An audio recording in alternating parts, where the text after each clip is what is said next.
Et on va continuer à parler de ce qui provoque le débat avec vous, Pierre. Oui, avec Janine Delbecq, avec Mutterland. Alors c'est une histoire de famille un petit peu douloureuse. Si je pose, vous êtes auteur du Nord, vous êtes professeur de lettres et d'histoire. Et c'est un peu professionnel.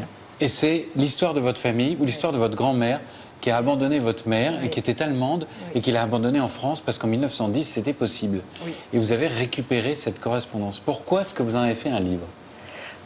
Parce que, tout d'abord, ma mère aimait beaucoup ses deux mères. Et sa mère adoptive et la mère, et sa mère génétique, qu'elle appelle ses deux mères. Et dans les débats que j'ai entendus, on craignait que le fait que les enfants connaissent leur origine, ça nuise à l'amour qu'ils portent aux parents qu'ils ont adoptés. Qu'ils les ont adoptés. Or là, c'est la preuve du contraire.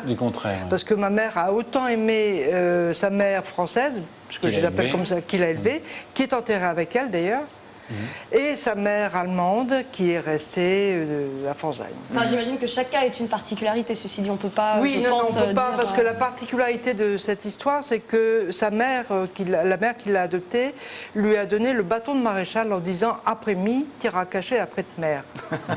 Avec l'accent. Il y a une spécificité qui va très bien avec votre travail d'historienne, c'est que votre grand-mère est allemande, qu'elle est fille-mère, que ça ne peut pas se faire dans sa société, dans sa petite ville. Donc elle va accoucher et donner son enfant en France à l'assistance publique. Et tout ça se passe en 1910. Ce qui fait que votre mère, elle grandit avec 14, elle grandit avec 40, elle est abandonnée et elle est d'origine allemande. Oui. Donc c'est lourd à porter, non ? C'est très lourd, c'était très lourd.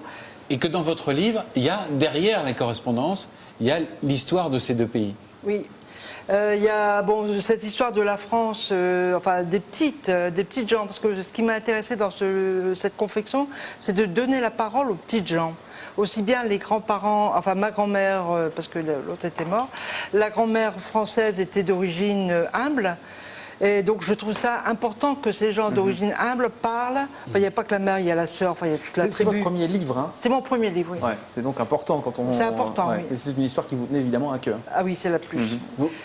Il y a encore un peu de temps ? Oui, je vous en prie, allez-y, encore une question. Vous ne pouviez l'écrire, enfin, cette histoire en filigrane. Il y a le nazisme, il y a l'ostracisme des Allemands en France, tout ça qu'on ressent. Vous pouviez l'écrire que quand cette histoire était finie, que quand votre mère était décédée. Oui. Il fallait pour vous régler cette affaire de famille ? Parce que bêtement, elle m'en avait parlé, mais bêtement pour moi, en parler, c'était considéré qu'elle pouvait mourir. Bon, c'est un peu, c'est psychologique, mais bon, c'est comme ça, c'est tout. Bien sûr. Et une fois qu'elle est partie, j'ai classé les courriers. J'ai voulu les laisser d'abord pour les enfants, pour qu'ils comprennent, parce que c'est pas évident. Peu de gens comprennent les liens, tous azimuts. Et j'ai commencé à l'écrire. Après, je me suis dit, c'est un peu idiot, ils ne vont pas comprendre. J'ai commencé à le taper. Et une fois que j'ai tapé la présentation, les lettres, je me suis dit, il faut quand même que je parle de l'assistance publique, qui était une institution absolument faramineuse, surtout en 1914. J'ai découvert le dévouement de ces directeurs, dont le directeur d'Arras, que j'ai découvert, qui sauvent les enfants, ma mère se souvenait d'avoir été dans les Alpes. Donc ils viennent prendre les enfants à l'arrière du front pour les déposer ailleurs. Pour éviter la guerre. Pour leur éviter la guerre. Et ça, je trouvais ça quand même assez énorme, énorme au sens beau. Bien sûr. On rappelle le titre de ce livre. C'est Mutterland, vous allez d'ailleurs aussi le présenter en Allemagne. Et c'est aux éditions Edilivre. Merci beaucoup et bonne chance pour la suite. Merci Janine et merci à vous aussi.